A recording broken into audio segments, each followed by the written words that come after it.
in the last phase of the competition, you are exposed to almost 60 other countries around the world who are actually bringing the best of what that country is doing at the time on within the Seed Stars community. So it's amazing, because you will understand that a lot of people that you think, oh, because we are in Africa, we are not so well developed.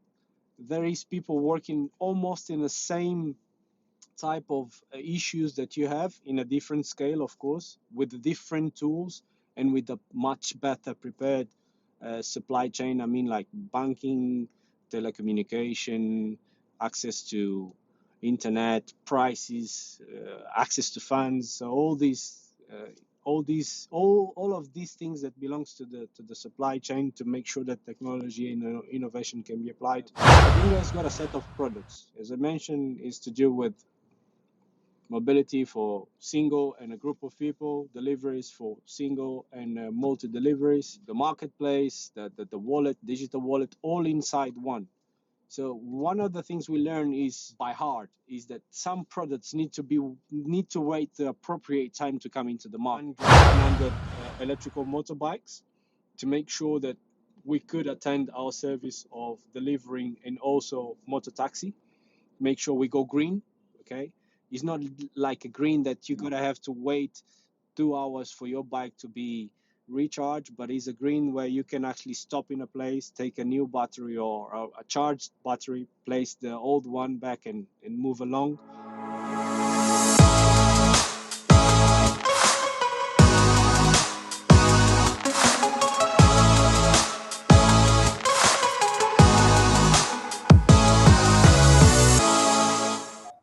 Hello, guys. Welcome once again to Africa Tech Talks. Our guest today is Emerson Paim. He was born and raised in Angola, and he always wanted to explore the world. He went to Portugal and England, where he gained his skills and immersed himself in different cultures. He did all types of work during those times. He worked in several types of works. He never walked back, but a bug brought him back to Angola. And he came back with this entrepreneurship idea of bringing his ideas into form.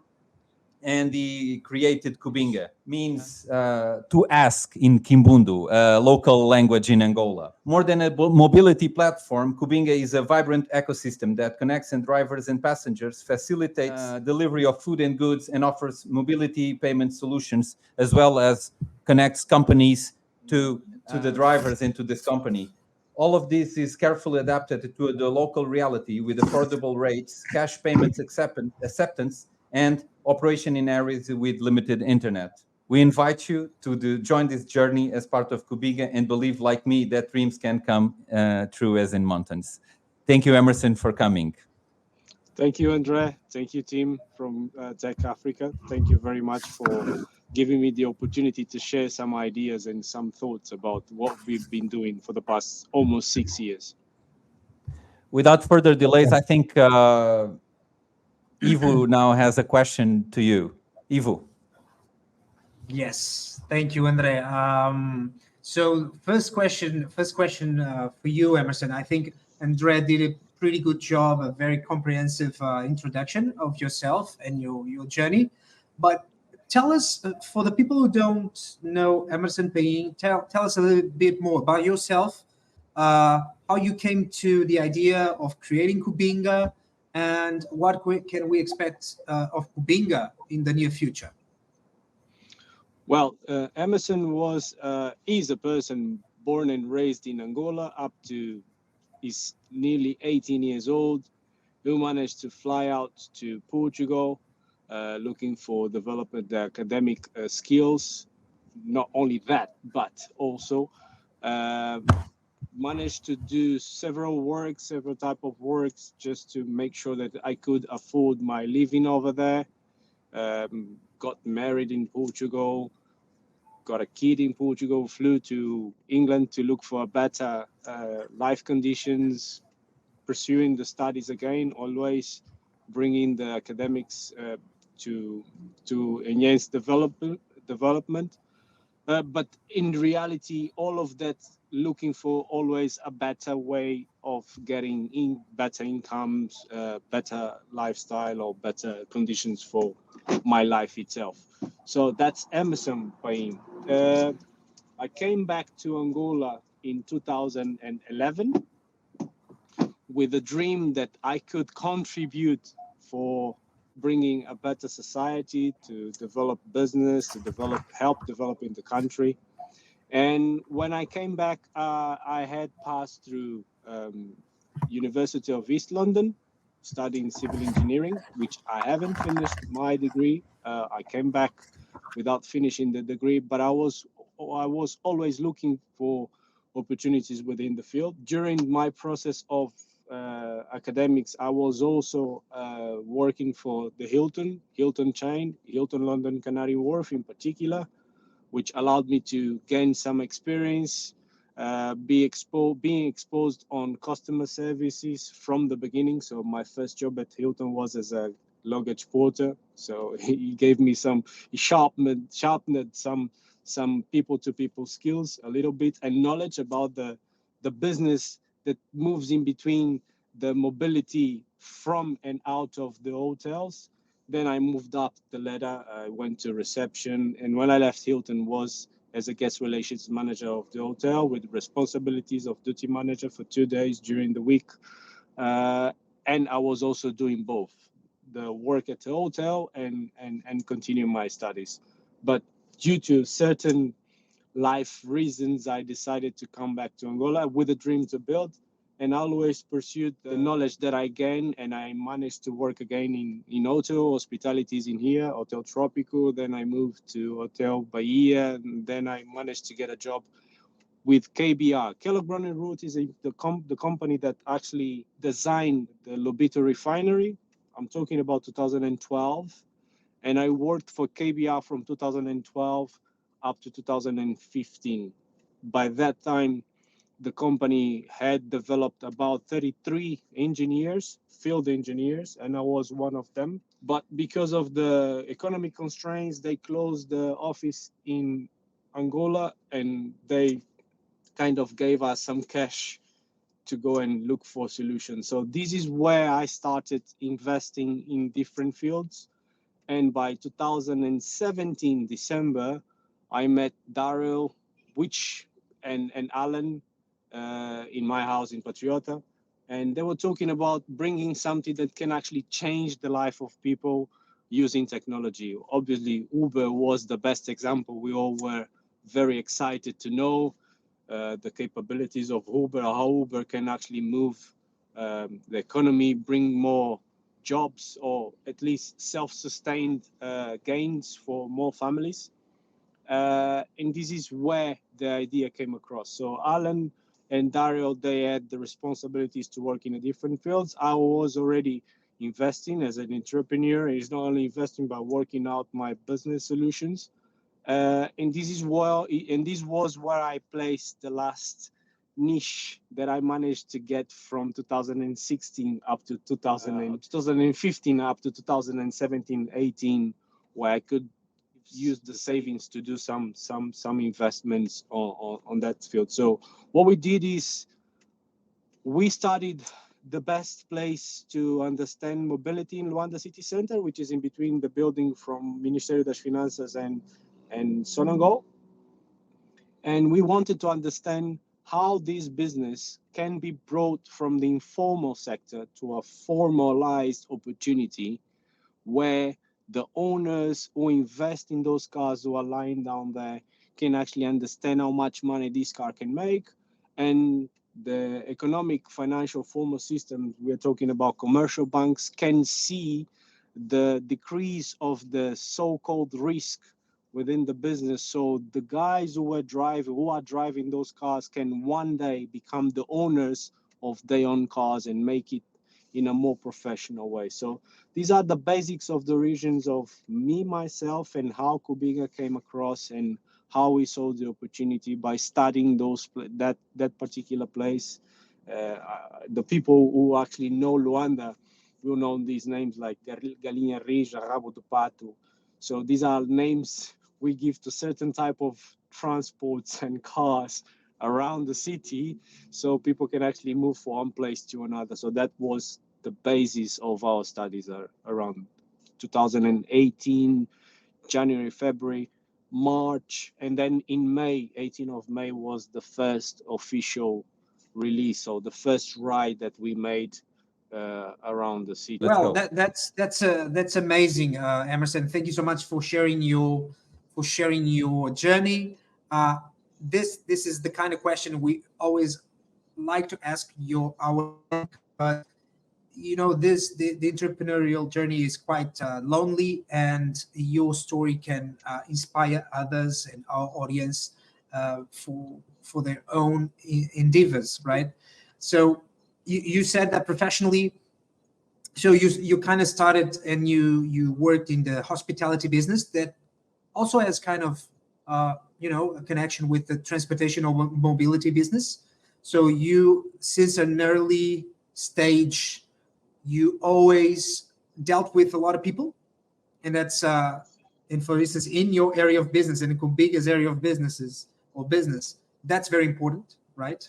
Dealing with the end customer and dealing with their needs. Then you got an opportunity in Angola, and you started working for a company in the oil and gas sector or services.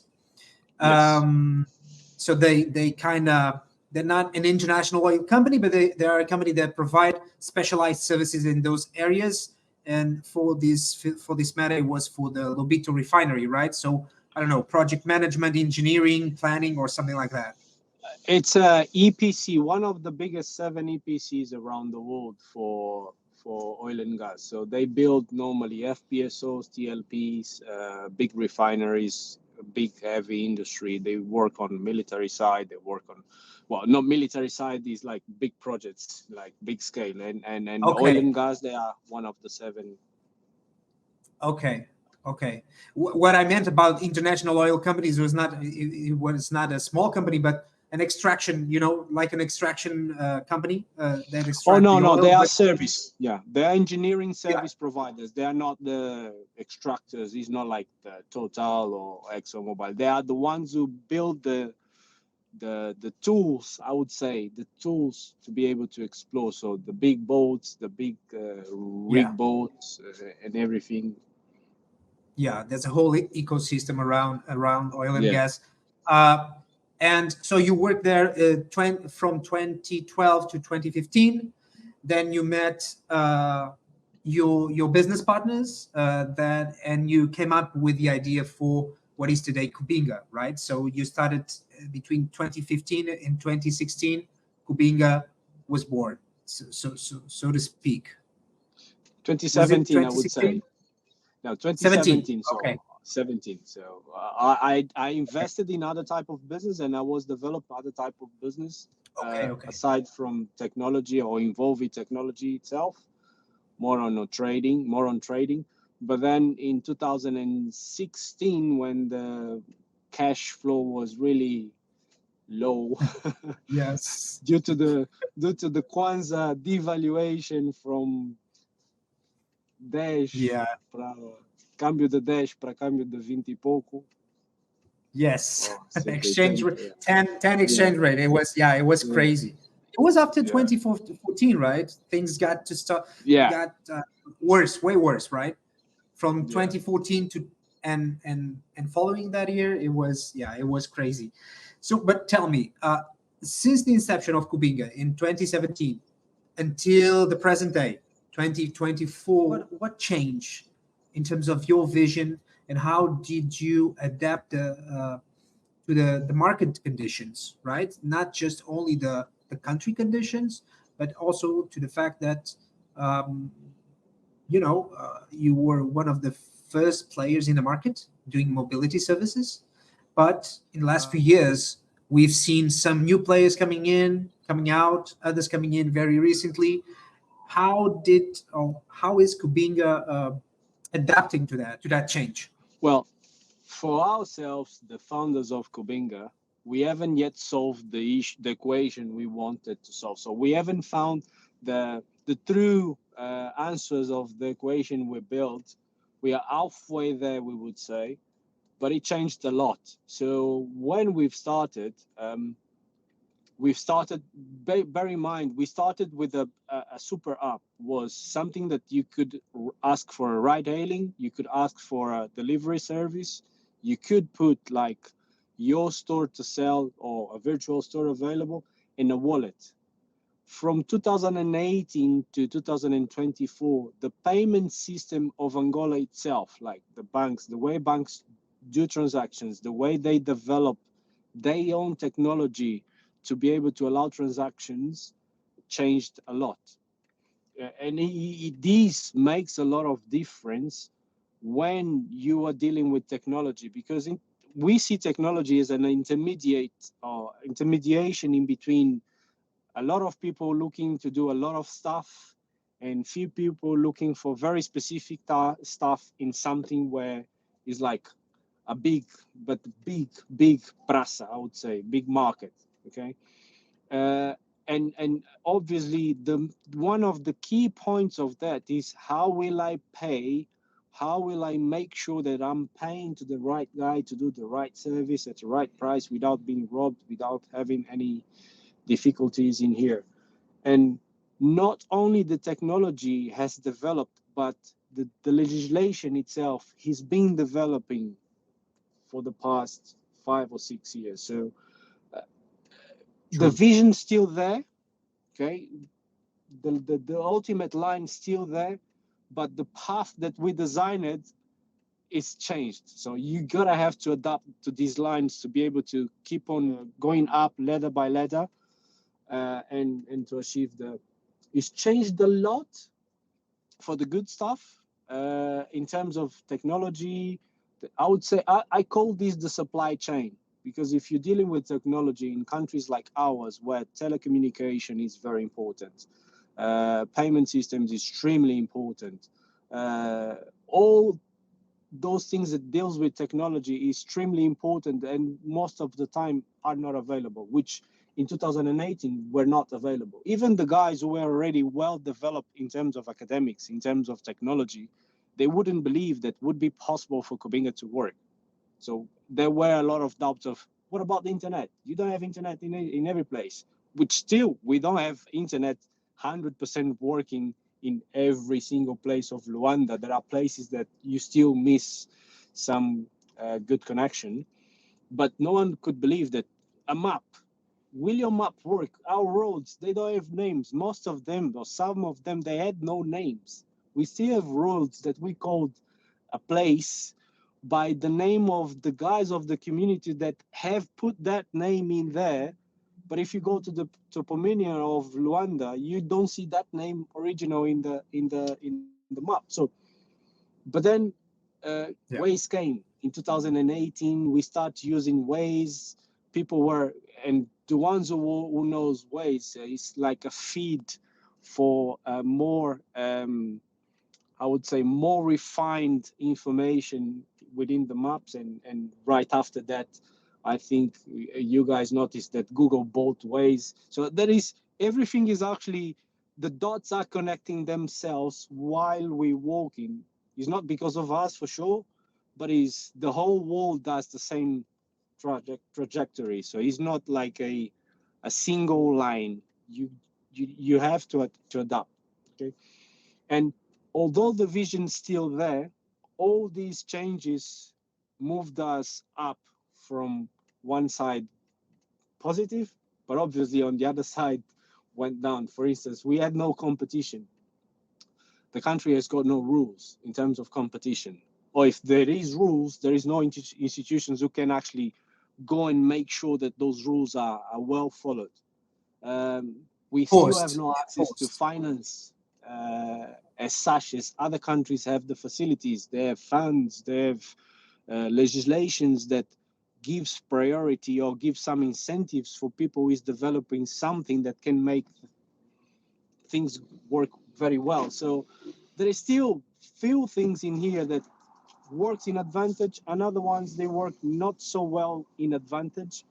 But it's like I said, if I have to recall the beginning of my stage of being professional somehow, I understand that things that I was doing almost 20 years ago helped me to be what I am right now. So this is one of the things that we have to embrace. When you develop something, it won't be ready by the way you draw it when you have to implement. So you have to keep on adapting yourself, being flexible, moving forward.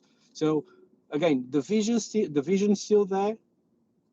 Some things came from the good, the for the fact that we don't have regulation, for the fact that people can actually come to our country and use dumping as a way in. For one side is good because yes, more people get to know how to use, try and understand, but it's also good, not right now because we're suffering, of course, but in the future will be good because this will also allow the whole community to get into the equilibrium point.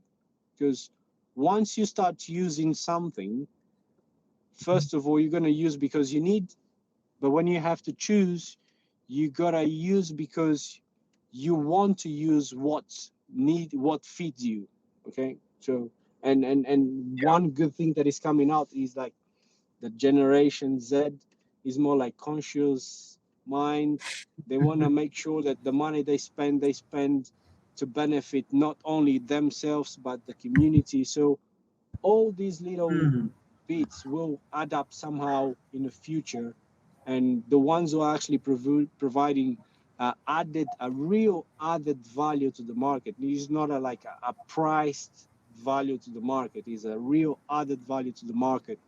Will have the advantage. For sure, Generation X is, it seems to be a little bit more conscious about how they spend their money, in which brands. Social responsibility is a thing, climate change is a thing, sustainability is a thing on the whole value chain. So they have different types of consumption decisions that they make. That's very interesting. Emerson, thank you so much for sharing your origin story. Obviously, we could be here more than 1 or 2 hours just speaking about all the fantastic things you did up until you initiated Kubinga. But I'm hoping that in the conversation, maybe you can share a little bit more. Not now, but some of my co-hosts might try to pick some more information about how Kubinga really, changed in terms of business model, what it is today and what it was in 2016, for instance. But Emerson, thank you so much. I will pass the mic now to Manuel. Thank you, Long time Manuel. no speak. Emerson, regarding to the questions that we have been discussing and we are bringing to the table, we got some questions about the impact and challenges of being an Angolan startupper. So, in your opinion, so you were selected to be a seed star. Please tell us about your experience and challenges that you felt, and what learning points can you share with our viewers regarding to the process during this process of being a seed star? Well, when I speak about seed stars, I talk. My memory brings like one of the three main phases of Kubinga was the day that we launched the application, the day that the community of tech people started to know who they are, what they're trying to do, bring some things to table, start talking about business, developing the community awareness, and being able to participate in other challenges that gave us a lot of visibility. So that's one of the good things that happens within Seed Stars. Obviously, is a program that runs not only within the countries but within the region, Africa itself, and then goes around the world. And the last phase of the competition, you are exposed to almost 60 other countries around the world who are actually bringing the best of what that country is doing at the time on within the Seed Stars community. So it's amazing because you will understand that a lot of people that you think because we are in Africa, we are not so well developed. there is people working almost in the same type of issues that you have in a different scale, of course, with different tools and with a much better prepared supply chain. I mean, like banking, telecommunication, access to internet, prices, access to funds. So all of these things that belongs to the supply chain to make sure that technology and innovation can be applied. But one of the main challenges was that so we didn't have all these accessible tools like the good internet everywhere, the programs that universities at the time were doing, incubators, accelerators, all these things in place that allows one idea to run to different stages and get contributed by different parts of the supply chain for you to get them mature enough so your numbers could be presented in a different manner. The attention you could be given by having all the structure prepared, not by yourself, but for the different entities that work always surrounding for. I like to relate these to, for instance, a representative of the country, say basketball team. It's not the 5 guys within the field that will define the good stuff. Is like the clubs, the federations, the supporters, all the infrastructure created for those guys to go there and do the job. So we felt that we Angolas and some of other African countries, we didn't have that available. So we had to create ourselves. We had to somehow get to this stage without being taken by others. So that was one of the major difficulties. I know that the team that was working here, especially Kianda Hub, did a great job. But Kianda Hub is just one hub. So the other hubs were not connected to each other. We're not just working all of them to bring the champions to the best shape and form for the competition. So that's what I think that has also motivated all of us, at least the makers who managed to go to Seed Stars, to Unitel apps, to Total startups. And I'm talking about Kubinga, to Puka,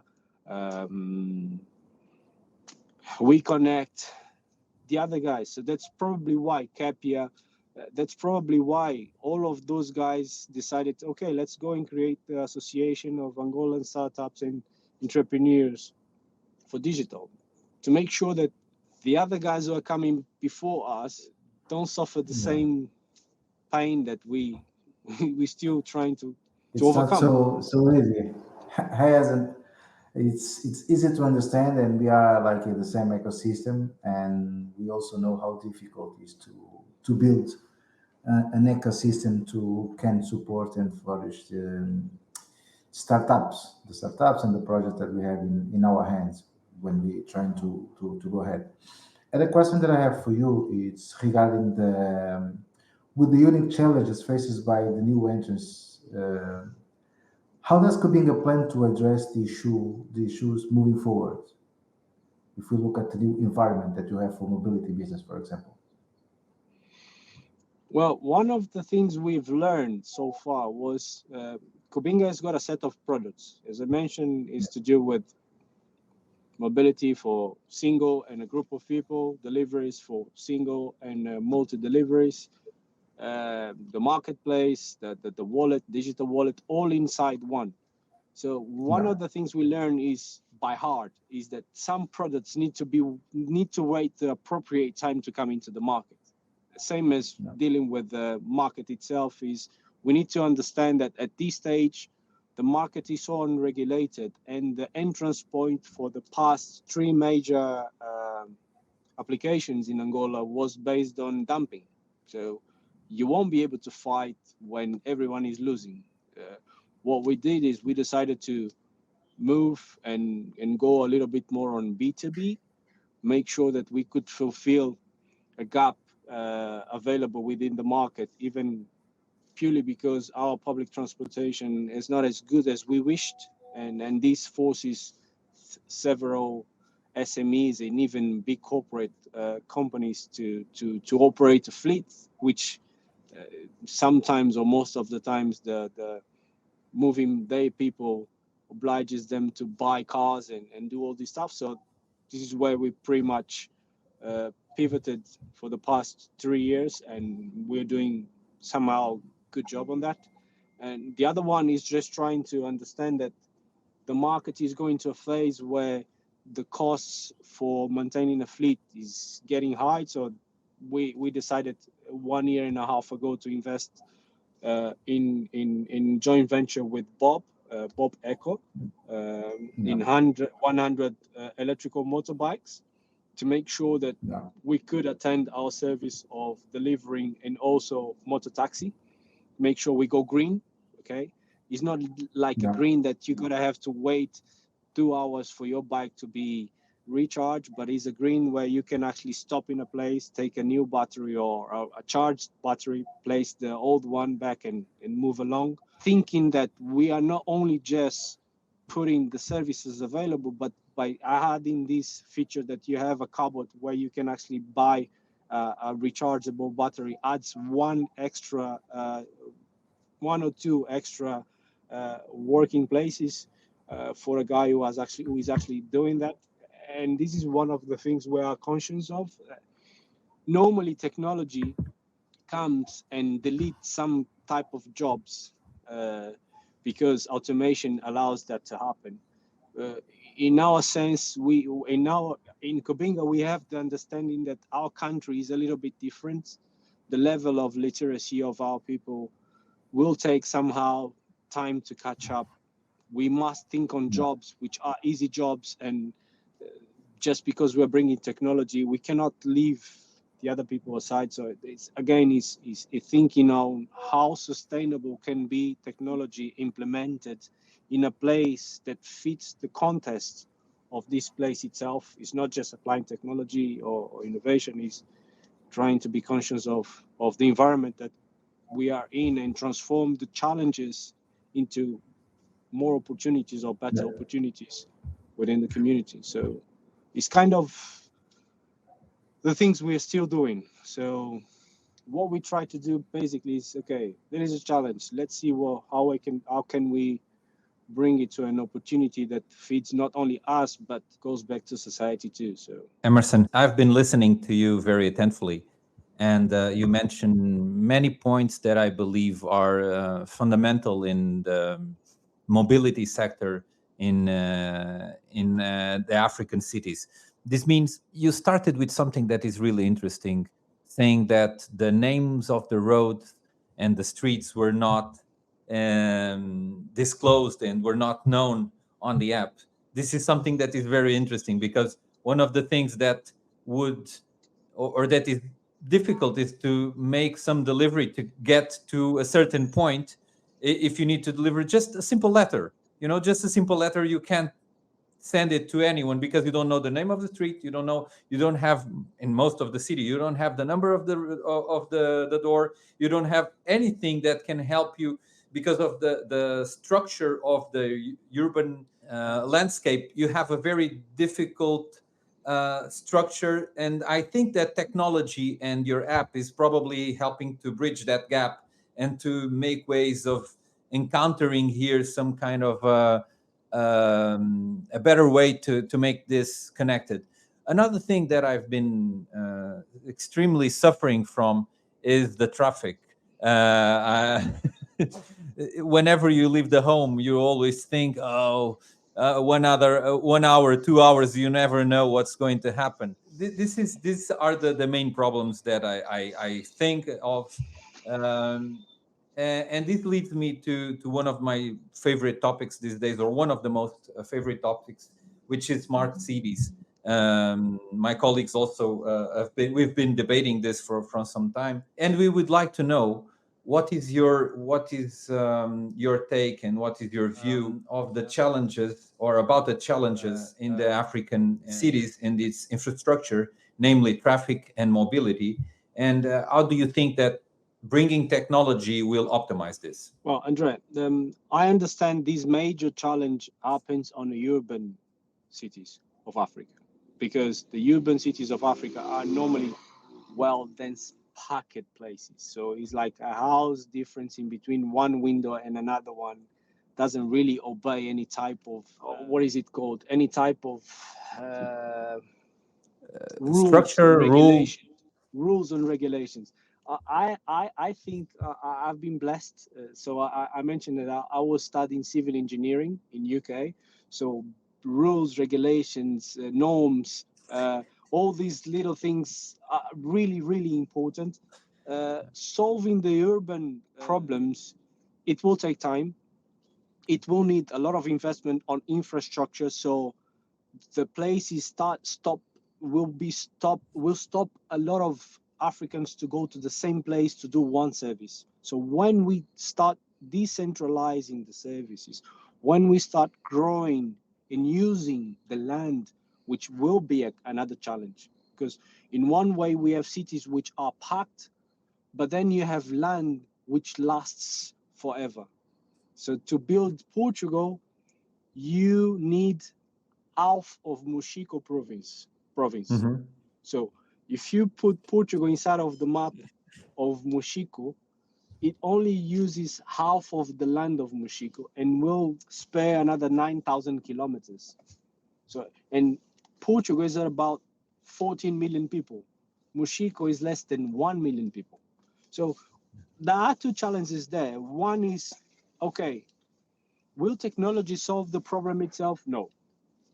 You gotta have to have more into the equation to make sure that this problem gets solved. So on infrastructure, you gotta have to do a lot of investment, but technology will help you to do it, because nowadays technology allows you to take care of open your company in Mochico without you are being obliged to come to Luanda, as used to be before.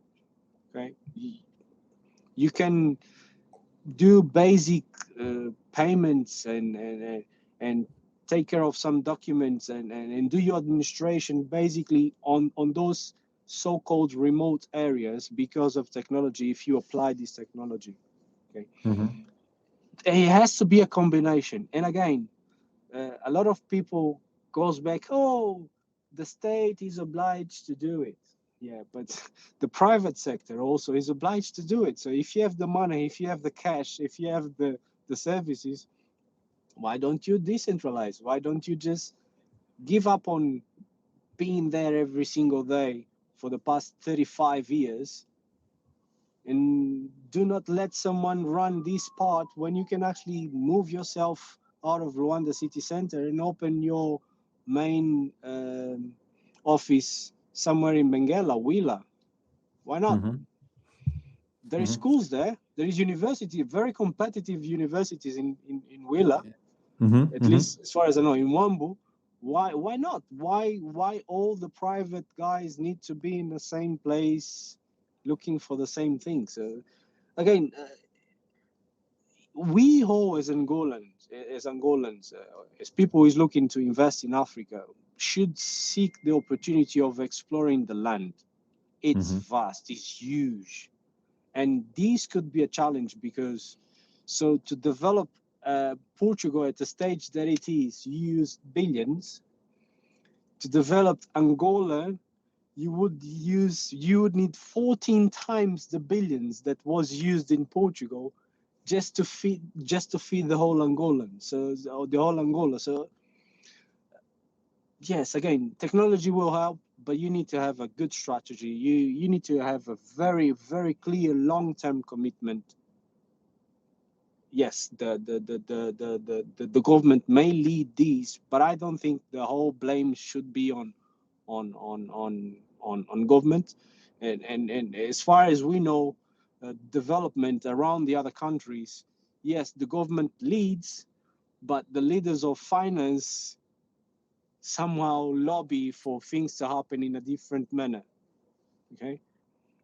So we need to start believing that it's possible to create smart cities when the communication and integration between the needs of the government to develop political agenda and the needs of private to somehow benefit for the opportunities that are inside of that region start somehow getting married, getting along, I'm not saying that they all need to go together like a friend. No, is not the idea. But it's okay. The government is doing this. Okay, let me try to look.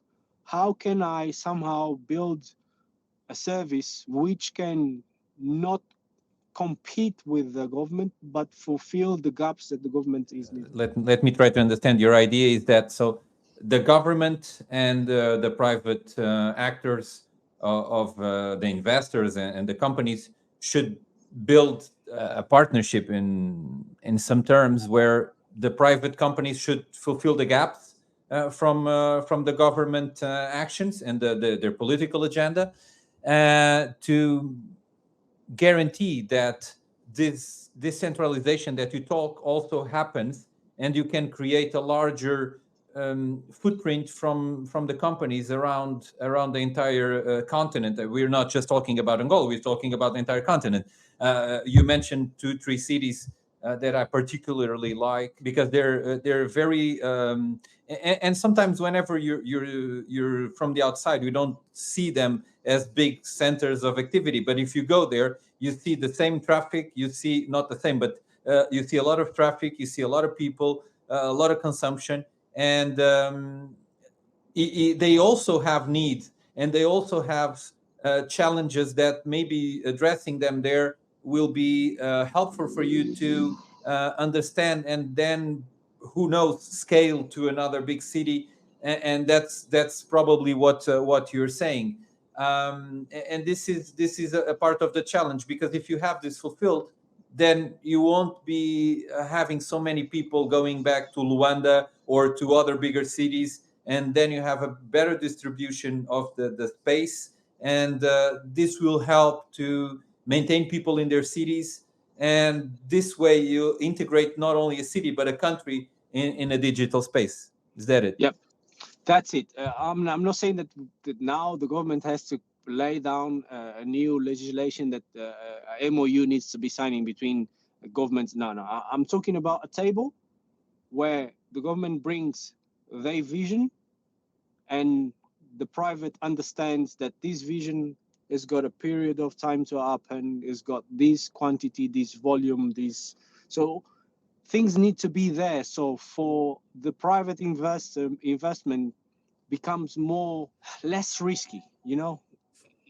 There's too many changes, there is too many layers, that there is a lot of information missing, you know. We need stability. We need stability. We talked with Lisa Videira. I'm sure you know her because you're part of the inception of the association, and with Morato also, whose view on the new law for the startups is very clear. And you guys did an amazing job, in our opinion.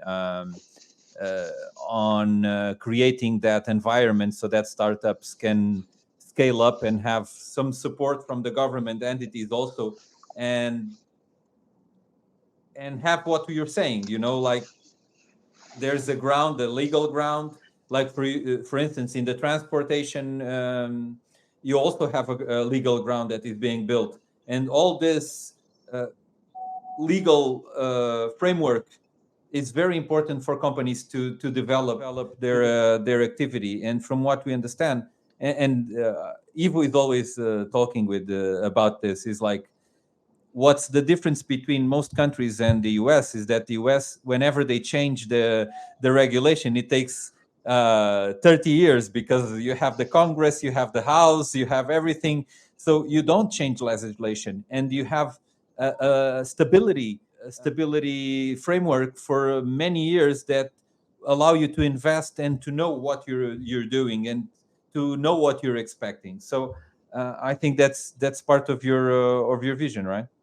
Yes, it is. I'll give you one good example. I just came out of a parking lot that is having troubles with the cash machine because the new cash released is not updated in all machines that you put the cash in. So I mean, like, if you do a little change in a note, we all need to go on automation systems and say, hey guys, there is this new note, it's got this type of difference between the previous one and the new one. So when the new comes, you can also accept that. So government, when they do changes, they need to understand that there is this level of detail that they need to take into consideration before they make the change. If you just do the change without preparing the whole system, you will oblige us who are investing in technology to reinvest every 2 or 3 years just because they changed the node. We gotta have to we gotta have to talk a little bit more. I'm not saying about the cash machine. That I'm talking about like paying a park on the vending machine. Okay. It's Parameter important. of that, of the parameter of that vending machine is automated on detail to understand that a node of Kwanzaa obeys these. So obey these 6 or 7 lines. If one of them is missing, you should not accept this node. Yeah. So when you change that is missing one line, the signature I wouldn't say, but something more feasible. You need more dialogue, and Yes. so that and anticipation of change, probably more stability. Right, Emerson. It has been so interesting to see how having your background in civil engineering and having worked in so-called traditional sectors, you became a digital entrepreneur. And in spite of all the challenges that you have mentioned in the so-called supply chain, like issues with telecoms that you are still facing in our podcasts, issues with the payment systems, and even the digital literacy of our society. So, in spite of all those issues, it seems that this is the way where you are persisting, and we can also see how Kubinga has also evolved since the inception as a mobility solution into a marketplace as it is nowadays. How do you see this digital inclusion in an African context as a leverage to foster the development of the African economies and the African society in general? So I would like to start with a comment that my first certificate as a Microsoft user took me about 3 months to complete the Word, Excel, Access, PowerPoint, and yeah, and that was 3 months on C Stack. Uh, on I was 14 years old when I did that, so it took me 3 months to be able to work on Word, Access, PowerPoint, uh, little tools. Nowadays, I have a 7 years old boy which is presenting works on Word without being certified. So it's just how fast technology goes. But the concern is not my boy because he's privileged, and I can recognize that. Luckily, fortunately, by the story, by the work we've been doing, me and my wife, we managed to get a school to him that he can actually afford that. My worry is about the other people which lives outside the main provinces. How can we make sure that the information is being simplified enough for them to access all these tools in a simple manner that allows services and goods to get to remote areas? So again, I go back to the challenge that we have Angola or most of the African countries. They are huge, they are massive, they are big. So develop infrastructure in a massive space only can be done. This is my, you ask for my opinion, so that's my opinion, my personal opinion. Only can be done using technology because no the resources and the time will be available to do the way it was done traditionally in other well advanced countries. The other countries developed through the years, so they kept on upgrading the infrastructure, upgrading the investments, getting the economy backing their bets on how to develop the country and to get everything sorted in one place. So for me, technology is I would say is not the only solution, but it's the major solution to allow credit to the guy who is actually producing a good product in Malange or Kunene. Because by the road that he has to bring to Luanda's main city center to sell it, which is about 1,200 kilometers of not so good roads that we think we think we could have at this stage, will make his product somehow out of the limits in terms of pricing. So it will be difficult for him to produce in a quality and value level for him to supply the same good that can be done somewhere in China, for instance, and be shipped to Luanda, and still the price or the cost will allow the price to beat our guy from Konene. For the Angolan context, the main challenge, as you are mentioning, would be basically that question of digital literacy, infrastructure. What else? How do you see this landscape evolving in Angola over the next decade? Well, I am a witness of a different type of conversation between private and government in Angola. We are able to provide ideas, to give information, to share what we think is right or what can be done. At least we have the leverage to do it right now. And the ones who think they don't, I just continue to say that in other countries, what got the country developed is not the smarted man who could complain about something, was the group of smart men who saw they could not contribute better to the country by writing academic articles. Everything can be now criticized and contested, or anyone can call you guys and say, hey, Emerson, what he's saying is wrong. But academics will always bring the facts, the data, the context, the rules, the principles to ensure that every single subject has got an academic answer. And we should use these more often. Everyone thinks that only the doctors can pass prescription, but there are some diseases in Africa that have been cured by the people who got the knowledge but never got the doctor's license, never got the PhD stuff to cure diseases that are available in our countries for centuries, and they always use the same type of routes.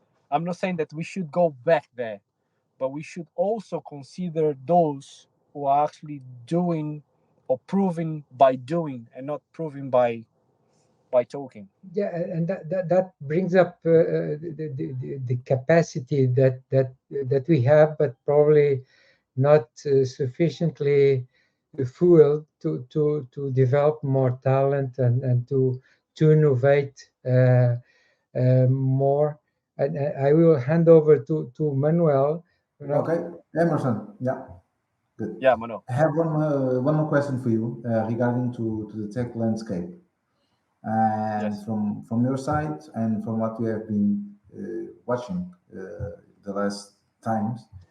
How do you believe the urbanization is impacting tech entrepreneurship in Africa?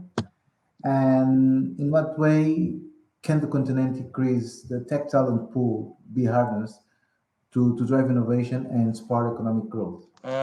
Good question, Manuel. We have, and again, goes to leadership, goes to government. So the Yeah. ones that design the plan of urban areas and development of urban sectors is the government itself. Yeah. Sometimes by the help or by the persuasion of investments of big private groups into certain areas, we have to build this table where we put our private vision into the table and somehow show ideas to the government to come and sit down with us and say, okay, we have the plan to develop that thing in that manner, but locally, do we have anything that can fast forward our ideas, can leapfrog our ideas to stop doing us in 10 years when we can accomplish this in 3 or 4 or 5? So again, communication between government ideas, government projects, and we formed the Association of Angolan Startups, Entrepreneurs, and Digital is not only because we want to create one association. It's because we understood that going by individual, Kubinga's problems, Tupuka's problems, We Connect's problems, we all share the same pain, but we all talk differently. One's a little bit louder, another ones don't even talk public, they talk directly, and things get done. So it's just to allow the government creating a channel where all little things are accomplished in one little book, and then he can actually easily read, because the government is very organized, so he can only read what is structured. What is not structured, government has got no time or cash available to get someone to do it. So again, it's not only government, it's the whole society. We all have to understand that it's our job to do something, to start doing something, to do anyway, and not just accepting that this is the way it is. This is Africa. This is how we think. This is, come on. This is what we want.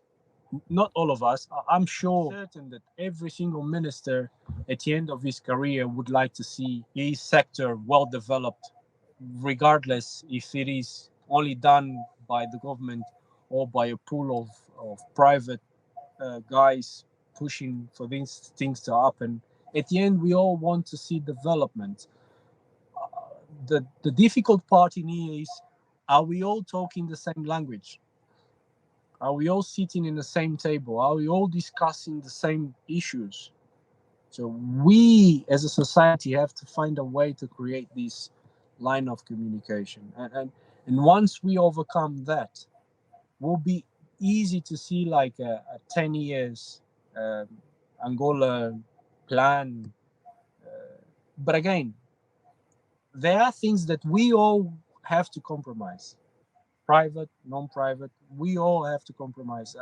It's tough, but that's the reality. How many private guys can sit down here and say, look, the investment I did in 2015, I earned some cash, but I lost that amount, which I was forced to reinvest in a different way to recover what I have today, which I'm about to lose tomorrow when the fuel prices change, or when the Kwanzaa fluctuation affects my business directly. So if we all sit down together and say, okay, we all are gaining and losing, where is the break-even line that we all can win, not as much as we wish it was available like 10 years ago, but we all win anyway.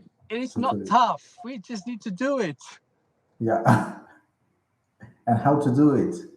That's Well, the point. doesn't really matter. We just have to try. There is no,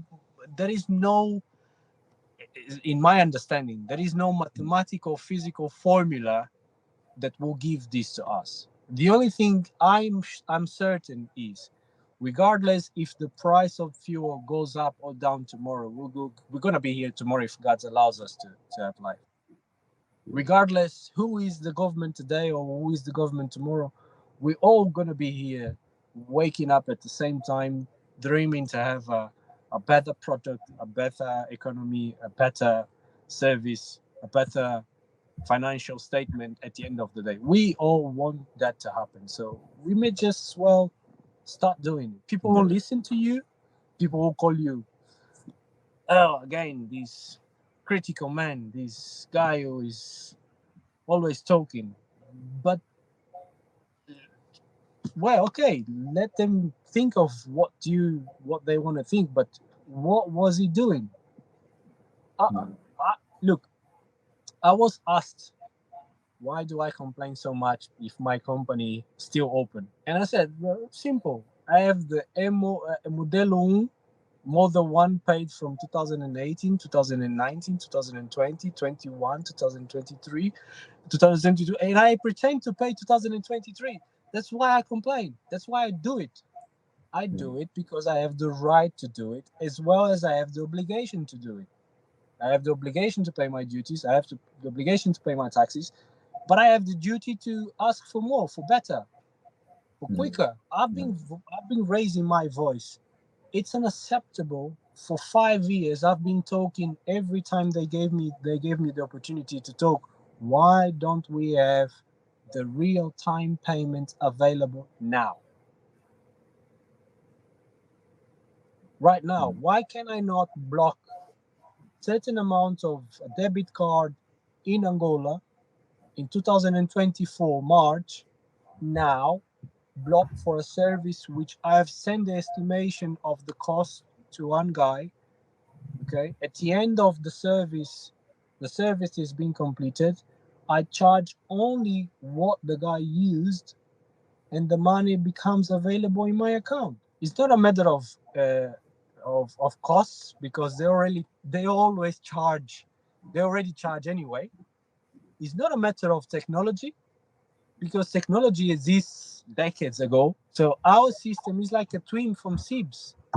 You do this in Portugal for more than 10 years. Why 10 don't we years have ago. it here now? You're talking about the direct debit, right? So Yes, it's real-time like direct debit. Real-time direct debit. What is stopping us? It's not technology problem, I assume. It's not that we don't want or need. We do want and we do need. Why? Sometimes Come it's on. not a matter of technology, it's also a matter of actors communicating. You mentioned this earlier, which is we build on each other's backs.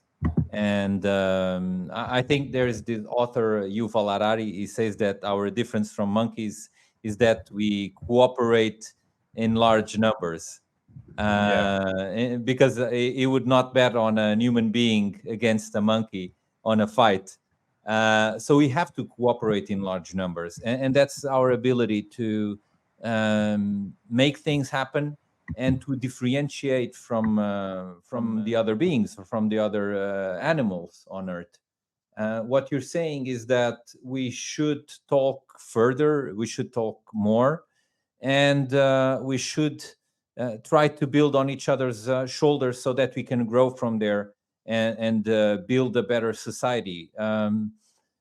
Let me tell you that from my perspective, from where I stand, and I believe that I talk for all my colleagues, we see you as a trailblazer for not only the yeah, you are. Come on, you're a trailblazer in this ecosystem.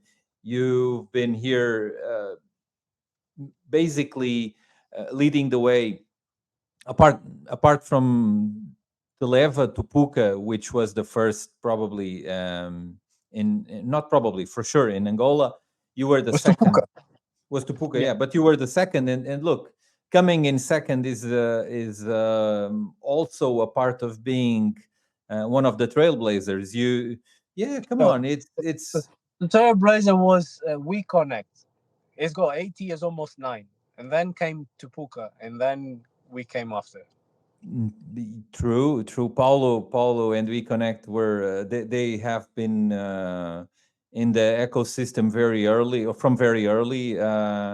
It's probably one of the most successful startups in Angola. They already internationalized. Yeah. Hopefully we have a date with Paulo to talk also here on the Tech Talk soon. We've been talking with him, as you know. But the thing is, being one of the first is always tough. And there's the first mover's advantage, but also there's a very tough way when you have to create the market for yourself. We talked here with Kenneth Ugraf, the Angokasa. creator of Angokasa, Angocarro, and he told us about his challenges. I think that everyone should see his episode, which is also very enlightening in this area. What I see from you guys at Kubinga is that you have been dealing with a lot of challenges in terms of business model,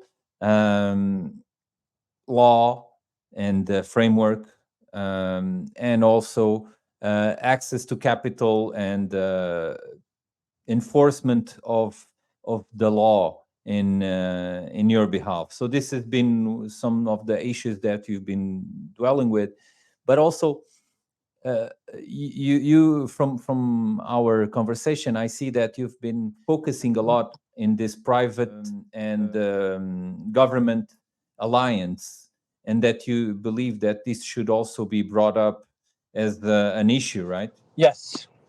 Apart from doing what I do here, I also experience some opportunities in different parts of the world, and I can see the private and the government have to be aligned. Otherwise, private investment will be wasted, and no private wants to waste twice. Government has no choice.